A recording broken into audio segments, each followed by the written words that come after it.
CWF Canada brings Wrestlelusion to the Scotiabank Convention Centre tonight, featuring stars from the WWE, Global Force, and the independent scene. There will be winners and losers, but the big winner tonight is the Canadian Tire Jumpstart program. Tonight is Wrestlelusion. We do it once a year. It's our big anniversary show, and tonight is our first time in Niagara Falls. It's kind of our hometown, and it's kind of great to be here in our first time. This is their 7th Wrestlelutions. What are you looking forward to the most about tonight? I'm looking for a great show. I think we have a great charity online. We are donating money towards the Canadian Tire Jumpstart program. It's a great program because we have a wrestling school in St. Catharines, and we actually have kids that come from the Jumpstart into it, and we also are co-owners with Dance Fit Canada. So it's a dance school out of St. Catharines, and the same thing, a lot of kids come in through Jumpstart. Tell me a little bit about who is going to be wrestling tonight. So tonight we got Hornswoggle from WWE. He's actually, I think, was employed with WWE for about 10 years. And he was in a movie, 2 years ago, I believe, The Leprechaun Origins. But we also got James Storm here. He was with WWE and TNA. James Storm, I've been wrestling myself for almost 20 years. And I remember 20 years ago, I wanted to wrestle this guy in the worst way. So it's kind of neat because I've met so many celebrity wrestlers through the years and wrestled a lot of them myself. And he's one that I have never met until tonight, so it's kind of a privilege.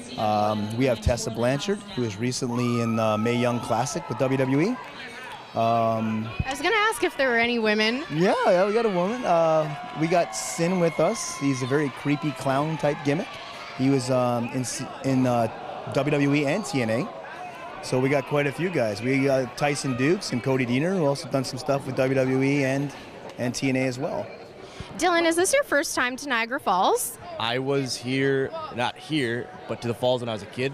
Went on a family vacation. It was when we drove over the bridge today, because I flew into Buffalo. We drove over the bridge. It was like reminiscent of when I was a child doing the same thing. So it was pretty neat. Most of your fans know you from WWE. Now you're independent. Is that a little bit different than the travel schedule you had before? So I've been on my own independently for a year now.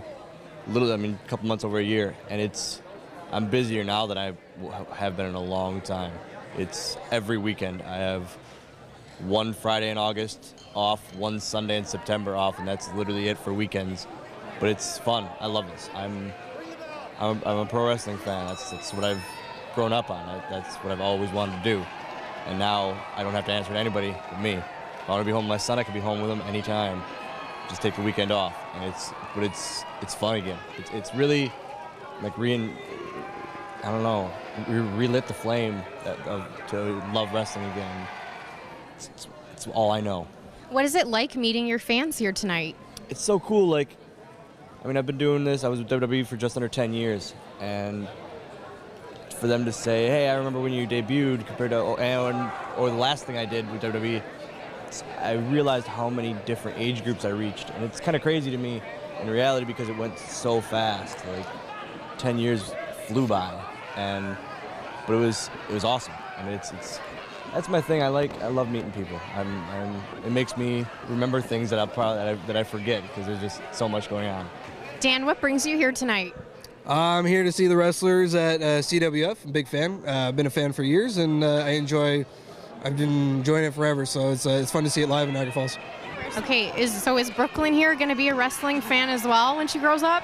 Well, I told her, and I showed her a couple moves, and she's been practicing on me, so I kind of regret showing her, but I think she's really excited. I think it'll open up her eyes as well, and we can have a little fun daddy-daughter kind of a night for us, so I think it'll be a lot of fun tonight for us. Oh, and so when she's old enough to start dating, are you going to be using some wrestling moves on the guys? Well, actually, I think she will use the wrestling moves on the guys themselves, so I don't think I have to worry too much. She's pretty tough herself. Next for CWF Wrestling, we've just recently did a signed episode with Vice TV out of British Columbia. They followed us around for about a week. They did a huge documentary on us that'll be airing in January of 2018. And CWF, we travel right across Canada. Last year we did 97 shows across Canada. We strongly do a very positive message for anti-bullying and drug and alcohol prevention. So we do a lot of talks with the kids, especially on bullying. But we really push towards kids. We help kids a lot. We do camps with kids. And so we're just going to keep traveling across Canada and doing what we do. There were a lot of body slams and near falls tonight as the crowd booed the villains and cheered on the heroes. But win or lose, Canadian Tire Jumpstart program took home the belt tonight. In Niagara Falls, reporting for The Source, I'm Jennifer Lillie.